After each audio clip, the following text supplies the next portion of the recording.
그런가 하면 이 캠퍼스에 우리 대학생 아이들 마약 광고가 흔하게 돌아다니고 있다고 합니다.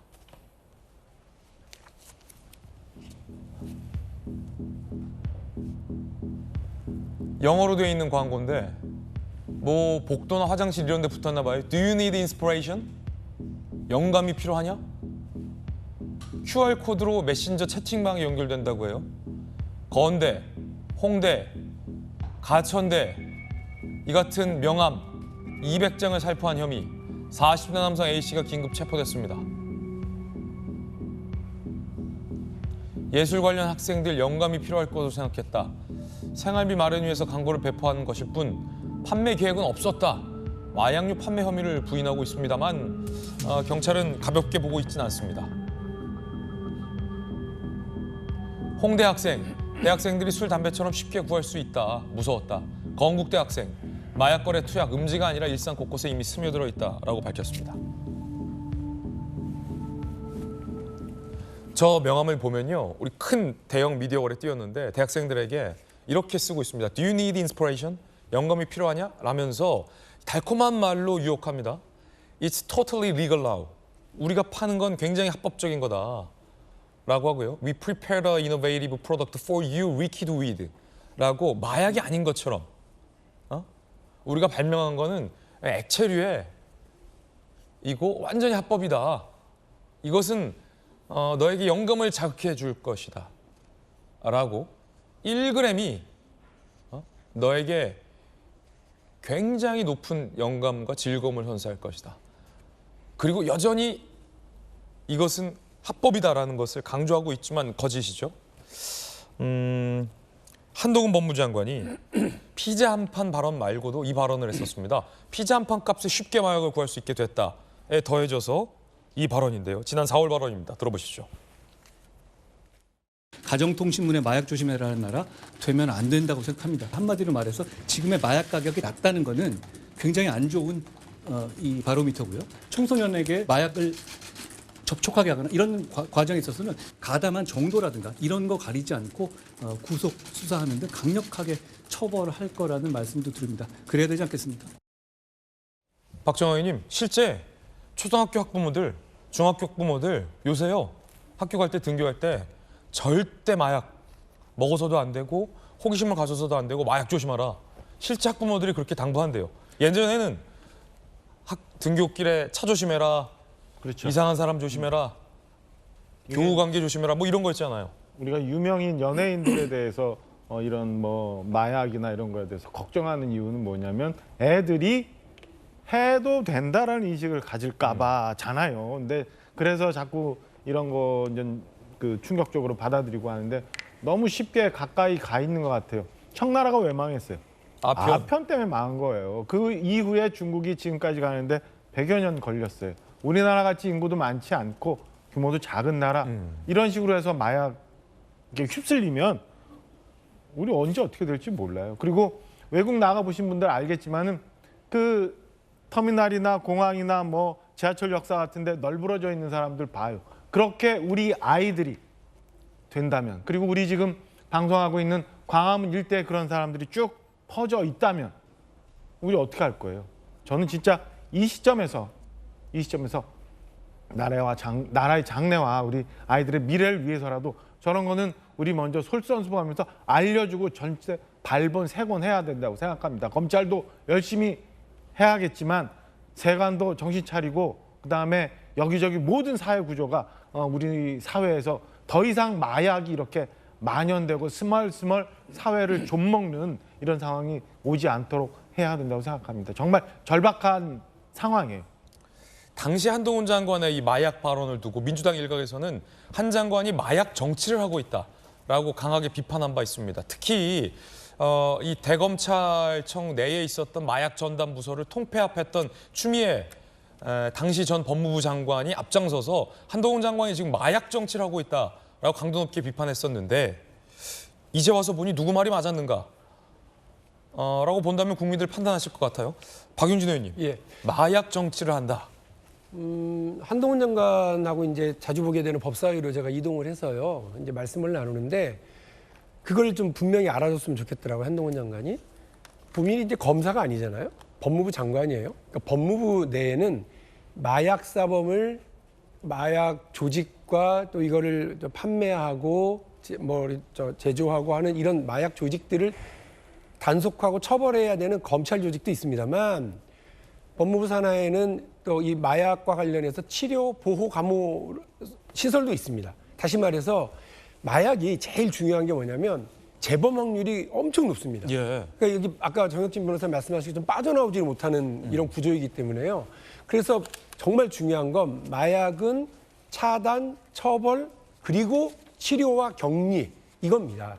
그래서 이 부분에 대해서 제가 여러 차례 물었는데 법무부 장관이 이 부분에는 크게 관심이 없어. 그러니까 이제 막 잡아들이려고만 해요. 잡아들이는 걸 누가 뭐라고 그럽니까? 전 마약 전체한다고 생각하지 않고요.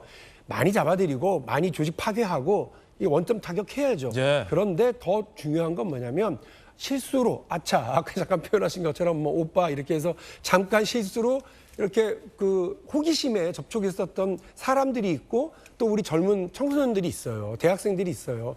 이런 사람들이 이것을 헤어나올 수 있도록 국가가 관리하고 길을 잡아주고 해야 되는데 예산이 없어요. 보호치료 감호소는 계속 줄어들고 있고요. 그 담당할 의사도 없고요. 돈도 없고요.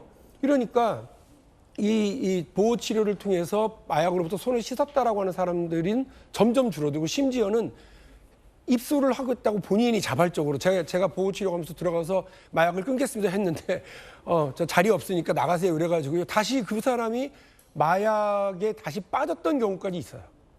이런 부분에 대해서 신경을 좀 많이 써주십시오. 그러니까 법무부 장관이세요 이제 검사가 아니고요. 법무부가 해야 할 일은 이런 거고요. 경찰이 마약 수사 잘하는 거 그거 경찰이 알아서 두시고 검찰이 혹시 경찰을 도와줘야 될 일이 있으면 그 부분에 대해서 지원해 주십시오. 그러나 더 중요한 건 법무부가 해야 할 우리 사회 전체에서의 마약의 재범, 예. 재발 이런 부분들을 막기 위한 예산 이런 것들 가져오시면 저희 국회에서도 적극적으로 협력하고 도와드리겠다는 말씀을 드리겠습니다. 예, 박용진 의원의 어떤 지적도 합리적인 부분이 있습니다. 그러니까 단속뿐만 아니라 이 재활에도 좀 강점을 둬야 된다라는 말씀인데 김영주 의원님, 제가 묻고 싶은 건 이 정치는 책임을 지는 거잖아요. 당시에 검수완박으로 검찰이 마약 수사를 못하게 해놨어요. 맞죠? 그리고 왜 검수완박을 했느냐라고 반대하면서 한 장관이 마약의 위험성에 대해서 경고했습니다. 피자 한 판.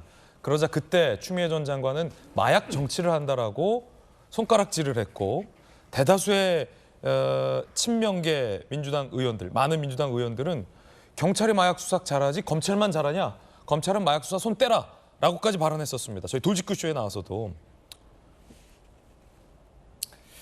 사실은 그런 부분이 저는 아쉬운 게 저는 검수완박에도 좀 아쉬운 부분이 있어요. 민주당에서. 무슨 얘기냐 하면 국가 전체 유기체상으로 검찰과 경찰이 어떻게 자연스럽게 조화롭게 국가를 안전하게 국민에게 봉사할 것이냐를 고민하지 않고 뭐덕히 검사가 했던 걸 다 경찰한테 주면 소화불량 걸린 거 아닙니까? 우리가 1년이나 저 사건을 예컨대 김의겸 사건도 1년 걸릴 수밖에 없는 너무 많은 경찰이 경험하지 않은 것들을 검찰로부터 경찰에 다 준 부분도 있다고 봐야 돼요. 그래서 그런 부분에 대해서 그야말로 어떤 그 검수완박의 문제 또 문제가 있고 또 하나는 실제적으로 보면 진짜 우리 사회의 여러 가지 마약 범죄의 객관적인 어떤 데이터를 보고 법을 개정하거나 질의를 하는 것이 아니라 무조건 한 개인의 어떤 문제에 대해서 타겟팅을 한다는 것이 지금 이와 같은 사태를 낳고 있다라고 하는 부분이라서 매우 안타깝고 예. 그렇게 많은 문제가 되는 분이 또 출마하겠다고 이렇게 얘기하는 것도 저는 매우 반성의 지점이 더 중요한 시점이라고 보여집니다. 지금 결과론적으로 검찰은 한 장관이 그 민주당에서 비판했던 시행령으로 마약 수사하고 있는 거죠. 그러니까 이게 다시 한번 말씀을 드리면 우리나라는 마약 청정국이 아니에요. 우리나라가 언제까지 마약 청정국이었느냐? 10년 전까지, 2014년까지 마약 청정국 19. 이게 개수가 20이 넘어가면 마약 청정국이 아니거든요. 우리나라가 2014년에 19였는데 2015년에 23으로 뛰었어요. 그러니까 더 이상 이제 우리나라 마약 청정국 아니니까 경계심을 가져야 된다. 그럼 어떻게 해야 되겠습니까? 더 강력하게 단속하고 의지를 보여야 되는데, 그런데 어떤 일이 벌어지느냐? 2018년에 대검강력부를 폐지를 해요. 대검강력부가 뭐 하는 데냐면은 마약 관련된 컨트롤 타워거든요. 거기에 한 발 더 뛰어가지고 2020년에는 추미애 장관이 아예 대검에 있는 마약과, 이름 자체가 마약과인데 마약과를 폐지를 갖다가 하고 일선청에 있는 그 강력부를 형사부로 전환을 시켜요. 그런데 그 사이에 어떤 일이 벌어지냐면 2020년에 마약 그 개수가 35까지 50%가 확 뛰어요. 그러면은 오히려 더 강력하게 진짜 큰일 났다 해야 되는데 반대로 정책은 반대로 나간 거죠. 왜냐하면 추미애 장관이 아예 그 35까지 뛰어서 우리나라 큰일 났다 이렇게 돼야 되는데 마약과 자체를, 대검 마약과 자체를 없애버렸으니까 그 상태로 지금 쭉 가다가 작년에 가서야, 그러니까 올 2월에 가서야 한동훈 장관이 마약범죄 특별수사팀을 출범시키는데 어디서 출범시키느냐? 서초동, 그러니까 중앙지검하고 인천, 부산, 광주 이렇게 하거든요. 요번에 경찰이긴 하지만 이게 그 이성균 씨 관련해가지고 쭉 적발한 데가 어디입니까? 인천이잖아요. 이렇게 이제 성과가 나오는 거고, 그 이전까지는 마약범죄는 검수완박에 해당돼가지고 검사는 쳐다보지도 말아라 그랬다가 요번에 이제 시행령이 작년 2022년 9월 8일에 다시 개정이 돼가지고 경제범죄에 보건마약을 집어넣었더니, 아니 마약이 경제하고 무슨 상관이 있냐 해가지고 그때도 또 반발이 굉장히 심했었거든요. 제 생각에 추미애 전 장관은 마약이 우리나라에 이렇게 만연하게 된 하나의 그 계기를 준 것이 아닌가. 왜냐하면 마약과 같은 걸 폐지한다라고 하는 거는 단순히 수사하지 말라는 그런 의미만 있는 게 아니고 마약하는 사람들한테 시그널을 주는 거예요. 이제 좀 단속이 느슨해질 테니까 여유 있게 좀 즐겨도 되겠다. 그렇기 때문에 이렇게 만연한 것이 아닌가 그런 생각이 들어서 이런 부분들에 대해서는 반드시 그 시정이 지금 진행되고 있다라고 저는 생각하고 있습니다. 이 한 보도에 따르면은 올해 한 8개월간의 마약 사범이 전체 한 해 마약 사범 숫자와 벌써 맞먹는다라는 통계 보도도 보도되고 있는데, 지금 상황이 이 국가의 시스템이잖아요. 이 시스템이 굉장히 애매한 상황이에요. 국회에서는 다수 민주당의 주도로 검수완박법이 통과가 되면서 이미 일찍이 검찰은 마약 수사 권한이 박탈됐어요. 그걸 윤석열 대통령과 한동훈 법무부 장관, 윤석열 정부에 들어서 검찰 시행령으로 마약 수사를 경제범죄 하에 둬서 시행령으로 검찰이 마약 수사를 하고 있는 애매한 상황. 그러니까 국회가 통과한 법은 검찰이 마약을 수사할 수 없는데 이 검찰의 시행령으로, 대통령 시행령이죠. 시행령으로 검찰이 한시적으로 마약 수사를 하고 있는 애매한 상황이에요. 국가 시스템과 관련된 문제인데 언제까지 이렇게 애매하게 둬야 합니까? 저는 진짜 이 건에 대해서는 야당에 제안 드리고 싶어요. 두 가지. 하나는 이 애매한 거 좀 정리해줘요. 정리해 줬으면 하는 바람이 있어요. 그러니까 정말 국가와 우리 미래를 생각한다면, 동해물과 백두산이 마르고 닳도록 정말 대한민국을 아끼고 사랑하고 걱정한다면 이 마약과 관련한 범죄는 수사 역량을 총집결해서 단기간에 더 이상 이 존머스처럼 벌어지지 않도록 수사 역량 집중할 수 있게 해주는 게 맞다고 봐요. 야당 이거 좀 전향적으로 좀 보셨으면 하는 예를 들어 차기 국회 때 원포인트 하면 되잖아요. 개정으로, 원포인트 개정으로. 지금이라도 하면 예. 되잖아요.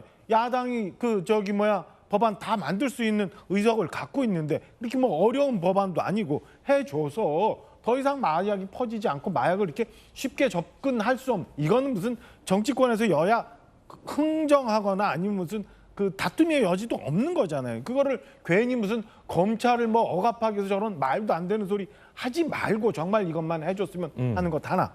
두 번째는 야당 일각에서 이거 가지고 또 이런 얘기예요. 무슨 강서구청장 선거 이후에 당정이 위기에 빠지니까 이성균 관련 마약 혐의 사건을 가지고 덮으려 한다.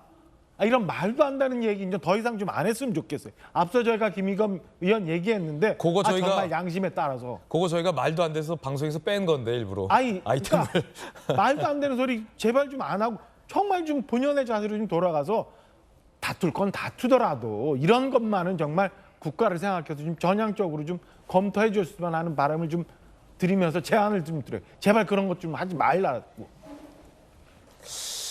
자, 뭐 이 법적 논란까지 불거지고 있는 상황입니다. 스트레이트 하나 더 전해드리죠. 마약 조직 인천공항 세관 직원들의 공모 의혹도 불거졌습니다. 관문이 뚫린 겁니다. 말레이시아 마약 밀수 조직원들이 온몸에 마약을 감은 뒤 패딩을 입고 입국했고 인천공항 김해공항으로 밀반입을 했어요. 마약 조직 인천공항 세관 직원들의 공모 의혹이 제기돼서 수사에 들어갔습니다. 관문인데요, 저희가. 말레이시아 조직원들, 현지 마약 총책에게 한국 세관이 빼낼 테니 걱정하지 말라고 들었다라는 진술.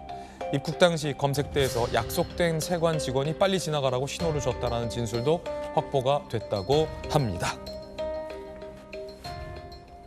여러분 어떻게 생각하십니까? 검찰이 마약을 수사하는 것 반드시 박탈해야 하는 일인가? 아니면 검경할 거 없이 국가의 수사 총 동원을 해서 마약 수사를 해야 하는 일인가에 대한 어떤 국민적 판단도 제기될 것으로 보입니다.